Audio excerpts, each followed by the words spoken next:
আসসালামু আলাইকুম ভিউয়ার্স। আজকে আম্মু রান্না করবে রুই মাছ। তো রুই মাছ রান্না করার জন্য প্রথমে তেল গরম করে নিব। তেল গরম হয়ে গেলে সেখানে দিয়ে দিব পেঁয়াজ কুচি আর 2টা কাঁচামরিচ মাঝখান থেকে ফালি করে দেওয়া হয়েছে। পেঁয়াজ আর কাঁচামরিচগুলোকে ভালো করে নেড়েচেড়ে তেলের সাথে ভেজে নিব, যাতে পেঁয়াজের কাঁচা গন্ধটা দূর হয়ে যায় আর পেঁয়াজটা কিছুটা সামান্য সিদ্ধ হয়ে যায়। তারপর দিয়ে দিব মরিচ বাটা আর সামান্য পরিমাণ হলুদ গুঁড়ি। মরিচ বাটা আর হলুদ গুঁড়ি দিয়ে ভালো করে নেড়েচেড়ে নিব।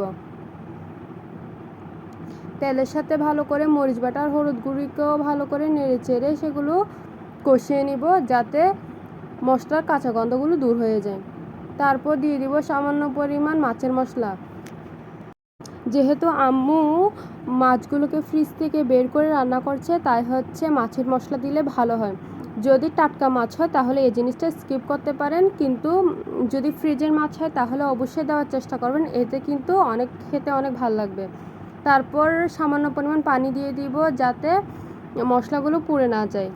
আবারও ভালো করে নেড়ে চেড়ে ঢাকনা দিয়ে দিব, যাতে মশলাগুলো ভালো করে কষে যায়। যখনই দেখবেন মশলা আর তেলগুলো ছাড়া ছাড়া হয়ে আসছে, তখনই বুঝে নেবেন যে মশলাগুলো একদম ভালো করে কষে গিয়েছে। মশলাগুলো ভালো করে কষে গেলে ঢাকনা খুলে সামান্য পরিমাণ নেড়ে চেড়ে নিব। তারপর দিয়ে দিব আলুর টুকরো। আলু দিয়ে সামান্য পরিমাণ নেড়ে চেড়ে সেখানে দিয়ে দেবো বেশ কিছু পরিমাণ পানি, যাতে আলুগুলো ভালো করে সিদ্ধ হয়ে যায়। পানি দিয়ে সামান্য নেড়ে চেড়ে ঢাকনা দিয়ে দিব, যাতে আলুগুলো দ্রুত সিদ্ধ হয়ে যায়।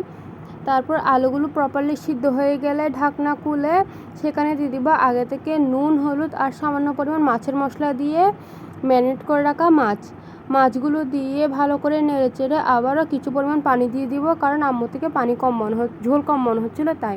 আপনাদের যদি ঝোল পারফেক্ট থাকে তাহলে আর পানি দেওয়ার দরকার নেই। তারপর দিয়ে দিব বেশ কিছু পরিমাণ টমেটো দিয়ে আবারও নেড়ে চেড়ে ঢাকনা দিয়ে দিব, যাতে মাছ আর টমেটো ভালো করে সিদ্ধ হয়ে যায় এবং রান্না হয়ে যায়। যেহেতু মাছগুলোকে নুন দিয়ে ম্যারিনেট করে রাখা হয়েছিল, তাই আম্মু এক্সট্রা করে লবণ ব্যবহার করছে না। আপনারা যদি লবণ দিয়ে ম্যারিনেট না করেন তাহলে কিন্তু অবশ্যই লবণ দিতে হবে। মাছগুলো লবণ দিয়ে ম্যারিনেট করে রাখলে একটাই সুবিধা, মাছগুলো খাওয়ার সময় পানছেটা ভাবটা মনে হয় না। মাছগুলো কিন্তু খেতে অনেক মজা হয় আর ভিতরে লবণ চলে যায়। আম্মু এই মোমেন্টে ঢাকনা খুললে লবণ চেক করে নিচ্ছিল যে লবণ হয়েছে কিনা। আম্মু থেকে লবণ কম মনে হয়েছে, তাই আম্মু সামান্য পরিমাণ লবণ দিয়ে দিল আর উপর দিয়ে বেশ কিছু পরিমাণ ধনেপাতা ছিটিয়ে দিল। এই তো রেডি আমাদের রান্না। এখন আম্মু ঢাকনা দিয়ে চুলা বন্ধ করে দিবে। আল্লাহ হাফেজ।